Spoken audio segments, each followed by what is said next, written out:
This time, it wasn't just another army. It wasn't another general sent to stop him. It was the king himself. After the defeat at the Granicus River, the war changed. Until that moment, the invasion of Alexander the Great had been treated as a problem, but not a threat. Now, it was both. A foreign king had crossed into Asia, faced Persian forces, and broken them. That alone was enough to force a response. But what mattered more was what it revealed. Alexander was not slowing down. He was not testing the empire. He was advancing with intent. And so, for the first time, Darius III would take direct control. No more distance, no more delegation. If this invasion was to be stopped, it would be stopped by the king himself. A larger army was assembled, not a regional force, not a defensive line, but something designed to end the campaign completely. And when a king moves, everything becomes heavier. Every decision carries more weight. Every outcome carries greater consequences, because now, the war is no longer distant. It is personal. Two rulers, two visions, one battlefield, and somewhere ahead, they were moving toward each other. As Darius III advanced, his strategy was not built on waiting. He did not choose to defend deeper territory. He chose to move, but not in a way that followed expectation. Instead of meeting Alexander the Great head on from the front, Darius maneuvered behind him. This single decision changed everything. Until now, Alexander had controlled the direction of the campaign. He chose where to move. He chose when to fight. Now, that control was challenged, because with Darius behind him, the situation became dangerous. The routes that connected Alexander to supplies, to support, were no longer secure. He was no longer simply advancing into enemy territory. He was at risk of being cut off inside it. This created a strategic trap. Continue forward and risk isolation. Turn back and face a massive army. There was no easy solution. For the first time since entering Asia, Alexander the Great was not dictating the situation. He was reacting to it, and reaction is always more dangerous than control because it forces decisions under pressure. This was the moment where the campaign could break, not because of a single battle, but because of position, because of movement, because of timing. The hunter had been forced to turn around, and now he would have to fight his way out. The confrontation would take place near Issus. At first glance, it seemed like just another location. But it was not, because here, the land itself would decide how the battle could be fought. To one side lay the mountains, to the other, the sea, between them, a narrow stretch of ground. This space would force both armies into a confined fight. For Darius III, this was a problem. His strength lay in numbers. A larger army meant the ability to surround, overwhelm, dominate through scale. But here, that advantage could not be fully used. There was simply not enough space. His forces could not spread out. They could not deploy at full capacity.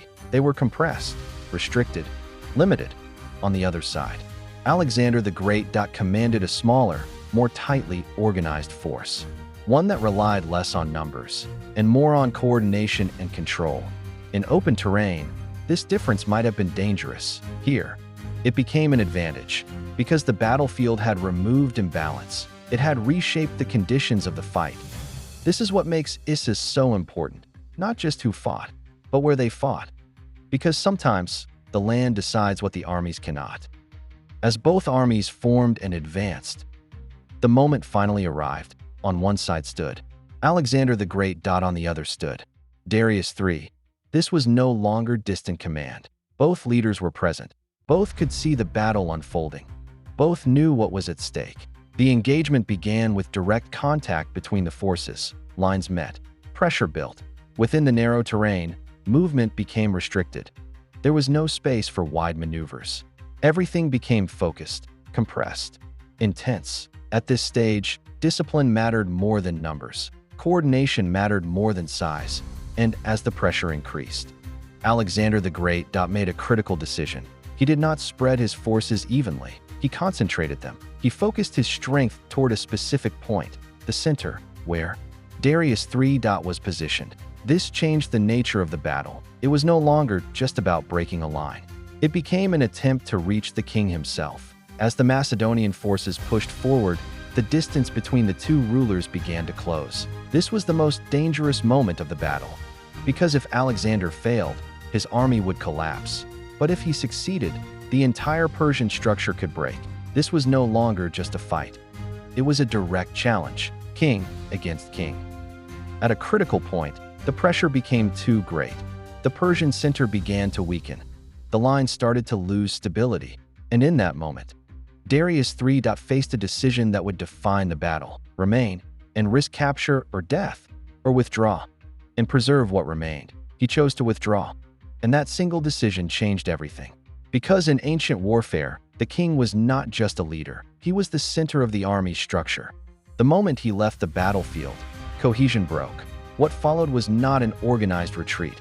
It was collapse. The Persian forces began to fall back in disorder, and the battle was decided. 4.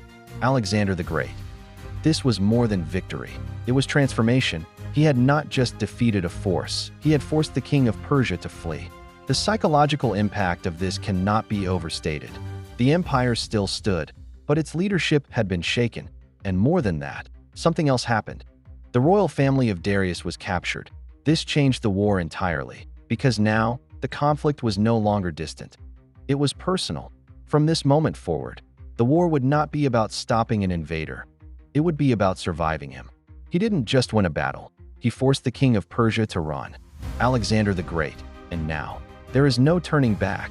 Subscribe, because the next battle will decide the fate of an empire.